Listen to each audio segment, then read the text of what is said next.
That's a big chicken.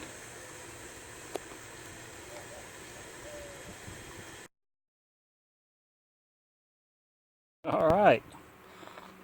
Hey, it's Aaron at Booyah Farms, and welcome back.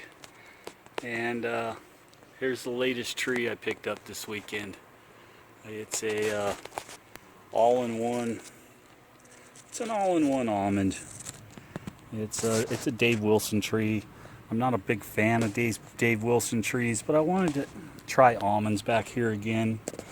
Different type. The one I tried before was the genetic dwarf one, and they didn't do too well, but I figured I'd try one of these all-in-ones just to change things up since I have enough fruit stuff back here already.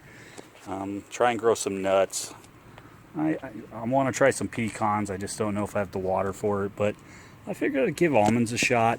It's 2 to 4 years, they say, for production. It's a pretty big tree. We'll see what happens. One thing I do like that Dave Wilson is doing now is they're actually labeling the rootstocks. It's an almond. It's on Hansen. So, anyways, got a new tree.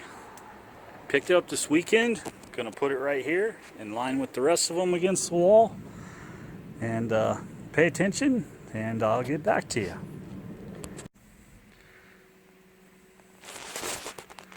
Alright, so hey, we're back, and I wanted to show something. I just started digging this hole.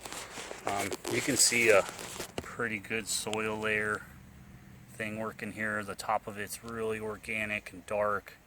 You start getting lower, and it turns into more of our normal native soil. So soil building is doing stuff here. But look at this. Let's see if I can show this. Alright, see that hole? For sand style, that hole. I'm going, what? What made that hole? And look at these guys. Here's 2 of them right here. Look at them 2 bad boys. Those are grubs. A lot of people freak out when they see these things.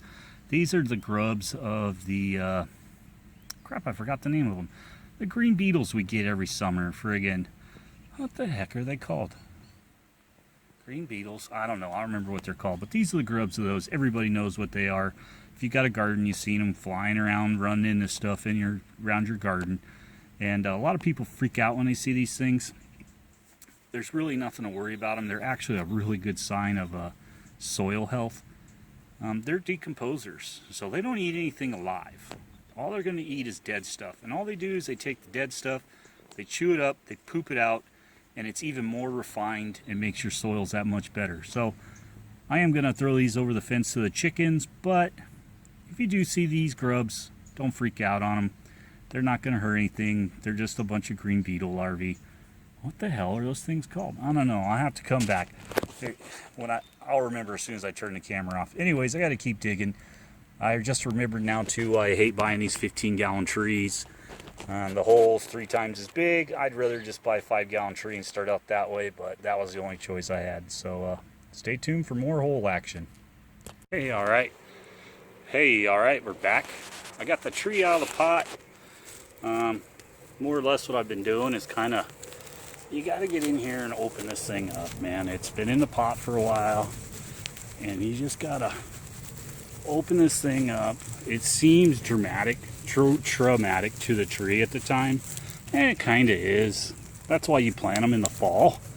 You know, you can plant them in the middle of summer. I've seen it done, and it works, but this gives them more time to recover. But yeah, see, I'm just opening this thing up, getting the roots out there.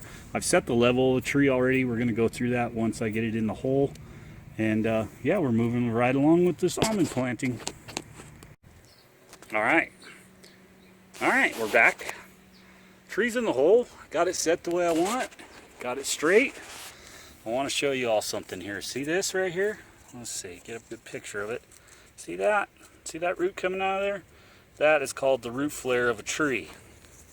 All right, see that? This is where the roots start coming out of the tree. And more or less, see, there's a nice root right there. He's going out here. So what you want to do is you don't really want to bury the root flare.